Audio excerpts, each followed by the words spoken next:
नमस्कार दोस्तों। हमारी आज की कहानी है जितिया व्रत कथा। सालों पहले नर्मदा नदी के ठीक पास कंचनवटी नाम का एक नगर बसा हुआ था। वहाँ राजा मलय केतु का शासन था। कंचनवटी नगर के पास में ही एक रेतीली बालूहटा नामक जगह थी, जिसके पास में एक बड़ा सा पेड़ था। उस पेड़ में एक चील रहती थी और नीचे एक गीदड़। दोनों में गहरी दोस्ती थी। एक दिन दोनों ने सोचा कि सारी महिलाएं जितिया व्रत करती हैं, तो क्यों ना हम भी कर लें। इसी सोच के साथ दोनों ने ठान ली कि अब वो भी इस व्रत को करेंगी। उन्होंने श्री ज्यूतवाहन भगवान को मन ही मन नमस्कार करते हुए कहा, हम आपकी पूजा और व्रत पूरी विधि के साथ करेंगे।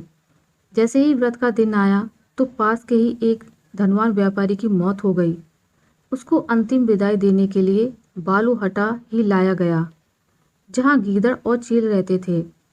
व्रत के दिन गीदड़ ने मरे हुए व्यक्ति को देखा तो उसे भूख लग गई। वो खुद को नहीं रोक पाया और मांस खाने की वजह से उसका व्रत उसी वक्त टूट गया। उस व्यापारी के शव को चील ने भी देखा था, लेकिन उसने व्रत के कारण उसे नहीं खाया। उसके बाद चील और गीदड़ दोनों अगले जन्म में कंचनवटी के भास्कर नामक ब्राह्मण के घर में बेटी के रूप में पैदा हुए।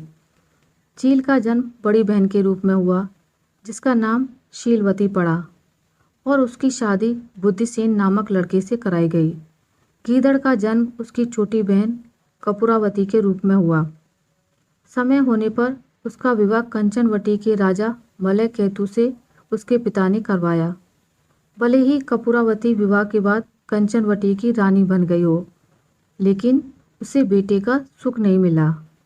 उसके घर जितने भी बच्चे जन्म लेते थे वो उसी दिन मर जाते।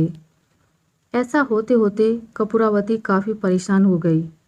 इधर उसकी बड़ी बहन शीलवती को 7 बेटे हुए थे। जब उसके सारे बेटे बड़े हो गए तो उन्होंने महल में कार्य करना शुरू कर दिया। अपनी दीदी के बेटों को देखकर धीरे धीरे कपूरावती रानी के मन में जलन का भाव पैदा होने लगा।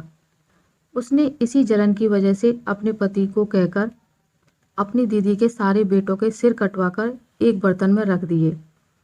उन सभी 7 बर्तनों को कपूरावती ने लाल रंग के कपड़े से ढक दिया और अपनी दीदी शीलवती के पास भिजवा दिया। भगवान ज्यूतवाहन भी यह सब देख रहे थे।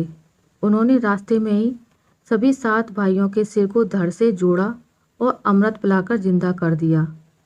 फिर सभी भाई अपने घर चले गए और उन बर्तन में भगवान की कृपा से फल भर गए। उधर कपूरावती अपनी दीदी के घर से शोक समाचार मिलने के इंतजार में बैठी हुई थी।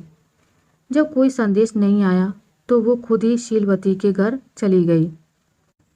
वहाँ जैसे ही उसने अपनी दीदी के सारे बेटों को जिंदा देखा तो वो हैरान हो गई। कुछ देर बाद उसने दीदी शीलवती को अपनी हरकत के बारे में बताया। उसने कहा कि किस तरह से उसने बर्तनों में उसके बेटों के सिर काट कर डाल दिए थे और जोर जोर से रोने लगी। तभी शीलवती को अपने पिछले जन्म के बारे में याद आ गया। वो अपनी छोटी बहन को उसी पेड़ के पास लेकर गई जहाँ वे दोनों पहले रहा करते थे। उसने कपूरावती को पिछले जन्म में रखे जितिया व्रत की पूरी कहानी सुनाई। यह सब जानते ही कपूरावती ने उसी वक्त अपना दम तोड़ दिया।